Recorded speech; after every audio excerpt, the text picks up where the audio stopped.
Do an injury check. How's your squad looking ahead of the weekend? Well, from the squad that he travelled at Southampton, we had no knocks or bruises. I think very positive news on Kevin Miralles, that we had to be a little bit cautious with him. Obviously, he was ready to be involved if it was needed, but obviously that after the challenge that he had against Watford, he wasn't 100%, and clearly he will be 100% going into the game at the weekend. So. Really positive in all these areas. Darren Gibson is making good progress. Tony Hibbert making good progress, and Stephen Pina, and everyone else, as you saw, Gerard Delofeu and Mo Besic were on the bench, and Aidan McGeady was part of the travelling squad down to Southampton. So very strong in numbers. So 5 or 6 senior players still missing for the weekend, then? Well, not really. The long-term absentees that we had, and we knew that they wouldn't be available. Leighton Baines again is on right in the rehab program that he has, and everyone is progressing really well. Before we talk City, can I just ask you slightly more pressing matters about John Stones, because he's all over the papers again this morning. What's the latest situation as far as you're concerned? I think the latest situation is going to be exactly the same. I think that's been the topic, or the hot topic, of this transfer window. And I believe that's going to be a subject that you're going to highlight in every day that we're involved in this transfer window. From us, it's just the focus now is the games. The focus is Manchester City at the weekend. That, in my eyes, is probably the sharpest team in the league, or the team that started the league in the best possible way. And our focus goes to prepare those games as well as we can. So any individual matters. Of course, we're trying to work as hard as we can to get a couple of new additions to the squad, but even those is not something that we're gonna come out and talk about it, because the only thing we need to be focusing is preparing the game at the weekend, and it's exactly the same in any sort of players that they attracted some interest from other clubs, which is something natural, is something positive, and nothing to comment. A transfer request, though, will be quite a significant development. You're not aware of that? Not at all, no. And if there was one, does that change the situation as far as Johnson? Again, it's not an area that we need to concentrate on. What we need to concentrate is that in 48 hours we're going to play the team that they are top of the league, and that's the only thing that it matters. And in terms of talking about where we are now as a squad, the only thing is my concern is preparing the game and making sure we are as strong as we can be. So any individual matter is not the important issue. No hesitation in including John in your matchday squad, then? No, at all. No.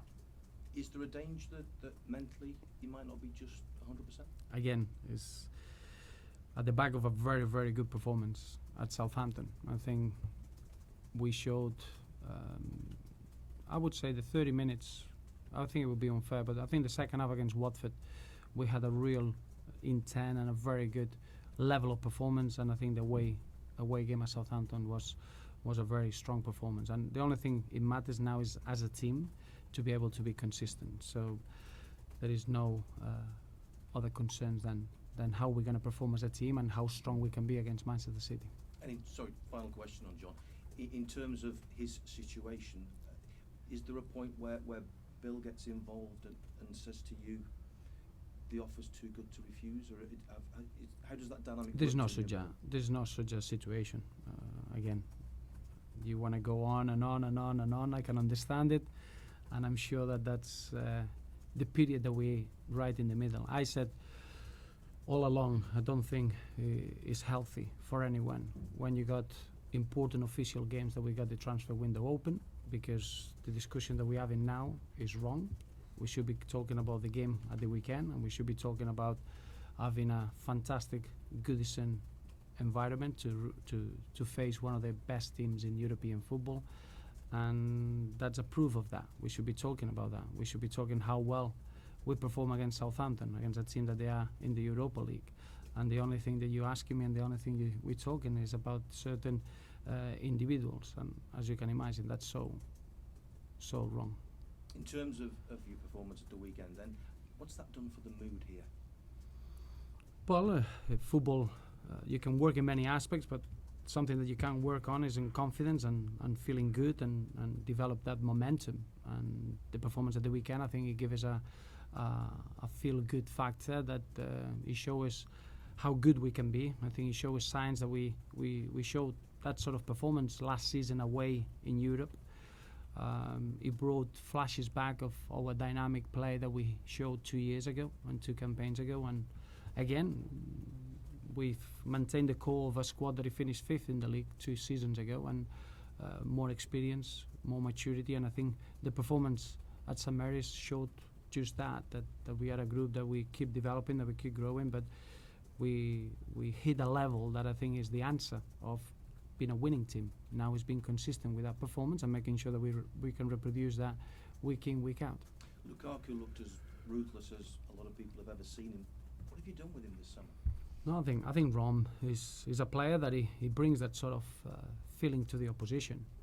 When it's a full flow, he's someone that he can open spaces for other players. I did think that at the weekend there were other players opening spaces for him, and I think that was it became a lot easier for him to have time on the ball, to be able to get in good goal scoring positions. I thought Ross' role and Aruna's role helped towards that. I think it was a very, very strong team performance. Sometimes when you rely on a player to win football games or to score goals, I think it becomes a bit predictable for the opposition and easier to stop.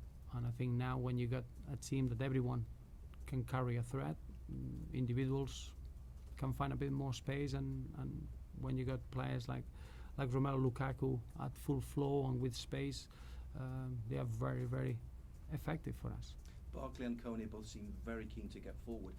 Have you changed your instruction to them? Was there a definite plan to get at Southampton and get into that final third? Well, I think against Southampton we had to be very, very good in everything that we did. For long spells we wanted to attack, and we wanted to open them up, and we wanted to score goals. For long spells we had to defend, and we had to defend well, and we had to frustrate their good attacking threat. And then as you saw, our counter-attack and our dynamic play was very, very strong. So I don't think it was one of those performances that we were fortunate or we were very, very good in something. I think we were really strong in every department of our performance, and that's why it was so pleasing that everything we did, from our defensive duties to everything that we did on the ball and trying to be clinical in front of goal, I thought we were of a very good level, and now it's making sure that we are consistent with that. City will come and probably want to dominate. Does that mean in a way you might again be forced into playing that sort of counter-attacking football, which might suit you? Well, I think Manchester City are a very good side. That's first and foremost. I think we've seen a team that they are fully refreshed. I think they added new faces, but they kept the core of a team that they won the league 2 seasons ago, and I think is showing real understanding, but real freshness as well. So every time that we faced Manchester City at Goodison, they've been really close encounters, full of character, full of good football, and I expect exactly the same at the weekend. Manchester City now, they are in a very, very good moment, and obviously the last 2 games, 3-0 wins against very tough opposition. West Brom probably one of the best defensive units in the league, Chelsea the champions, so I think the signs are there that we'll have to be at our best. But after our performance against Southampton, we're really looking forward to be back home and using the support of our fans in terms of being able to compete and try to be as good as we were. Were you quite surprised at how comfortable City beat Chelsea? No, it is never. I think this league shows you that there are very small margins that probably they can have a big effect in the scoreline. I don't think it was easy. Even during the game, Chelsea had 2 very good chances that if they would have taken them, it would have been a very different game. But it's fair to say that this Manchester City side, they started with a really good tempo. You're looking at in certain individuals, they look refreshed. That they looked at during the pre-season time, they've been able to work and they look sharper than ever. And obviously that makes a real difference. That competition for places is there. I think the new signing in the starting lineup has settled in very, very quickly and very well. So that's the reason why this Manchester City are so strong. Sometimes the scorelines can be a little bit, maybe they don't reflect how difficult certain games were, but clearly this Manchester City side title challenges just after 2 games in the league, which is an incredible statement. There was the plane protest at St Mary's last weekend against Bill and the board. There's talk of another one this weekend. How important is it that that actually doesn't happen and that everybody at Goodison is pulling in the same direction come Sunday? Well, I always understand we are a big club. When you got a big club, you got a big fan base, and we're all emotional. We all want the same thing. We want to win games. We want to become a winning team, and you're gonna get that sort of emotional response towards our football club. I think, from my point of view, is highlighting the bigger number, which is the over 3,000 away fans that we had. That they were ecstatic. We created an incredible celebration, and that was a side of a majority of fans that they show their emotions and they show they care, and clearly that for me is more important than another message that it could be. But it's normal. We care about our football club. Is an emotional time, but I think it's very much important as well to see that we got a very exciting squad, that we got a group of players that they got the best years of their careers ahead, and I feel very much excited about what we got in our playing staff. The crux of their protest was that the board wasn't spending, but we're hearing today maybe 15 million on Yarmolenko. Can you bring us up to speed on that? Well, I think we've been very consistent throughout, and we said that we're going to use the window in our favour, and we expect to add 2 or 3 new faces before the window ends, and that doesn't change anything. And I think in terms of talking about the squad and talking about the what we spend, is always better to wait until the last day of the window and then make an assessment about it. It was important for us to maintain the core of the team that finished 5th 2 years ago, and that's not easy nowadays. We've done that. We're trying to become better and stronger and get through experiences. I thought being in Europe last season was vital in order to become better, and we maintain that. And now the signings are going to be signings that they add something, that they bring something different to the group, like Tom Cleverley and Gerard Deulofeu. They've done already, and they need to be quality additions. I know that we are in a moment of the game where names and signings and global media have a big effect in thinking that maybe having new names you become a stronger squad. I think seeing a strong squad or not is seeing the team performing on the pitch, and clearly the level of performance that we had at St Mary's, it shows the level that we can achieve with our group. So you can't tell us how near that deal is possibly with No, Yarmolenko? no. Again, once we're doing a lot of work, and you can imagine that we've highlighted the players that we ideally would feel that would fit in well at the football club, but it's nothing to be announced, and if anything that we can announce, our fans will be the first ones to find out. Would you be an admirer of his? Of Yarmolenko? I think I read so many names that I'm just trying to get another dressing room just in case all of those come through. Thank you for your time. Just Thank two you. quick ones, if I may. You talk about City's start. If you win against Manchester City on Sunday, it's Everton's best start for almost a decade in the league. So what have you done differently, perhaps in pre-season, that's put you in this position? I think what we've been able to do this pre-season is to work together. It was very difficult last campaign, not just for us, for everyone, to get a World Cup. At the back of the World Cup, you get a lot of different players coming back in different times. You got different players and in different moments of physical levels. And I think this pre-season has been really good in terms of being able to work all together, being able to be in different environments, which has made it really stimulating, if you want, different type of opposition. I must admit, facing Premier League opposition has been something fresh and something new, and something that I think we'll carry on doing in other seasons, which you can step up the level during pre-season quite well and measure young players against that sort of opposition. But in general, it's just 2 games into the season. I wouldn't read too much into it. We wanted to start well. I think the character and physically we're very, very strong, because the game against Watford, we had a very difficult role when you go behind in the scoreline twice. you get heavily tested, and I think we responded really well. And then the performance against Southampton showed that we are ready to compete. And Seamus, if you play him, could hit a milestone this weekend in terms of the number of appearances that he's made. Are we starting to see the best of him again now? I believe so, yeah. I think you get to a point that you need to play games in order to progress, and you need to play games in order to experiment with your position. I think Seamus got to a point now that he's got is an incredible experience under his belt, and is a responsible character. I think he's enjoying the important role that he has in the team. And you got players around the same age than Seamus that they're starting to be very, very important. You mentioned Seamus, James McCarthy is not far away from 200 club games at 24. And that's a very important group. I mentioned many times we got a very good group of experienced players that they bring the leadership and the know-how of playing at Everton. Then we got a really young group, and we needed a group in between that, around 24, 25, 26, that they become important. And clearly James McCarthy, Seamus Coleman and a couple more, they're becoming very significant in what we do in the games, and I think that's going to be very important this season. Managers deal with the deal with the transfer window differently. Do you like to be kept informed every step of the way with a target, or do you leave it until you get a sniff that maybe it's getting close? No, I think I like to be involved from the beginning. I think the process starts 6 months before you get into the window.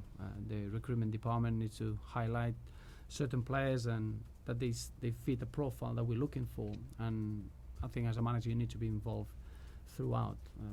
You never get enough information. Any signing is a gamble in terms of how you're gonna settle in, how your family are gonna settle in, how you're gonna fit in the way of playing. There are many aspects that could go against you. So I think the more information that you get, the easier it is to make sure that you hit the right profile and the right personality.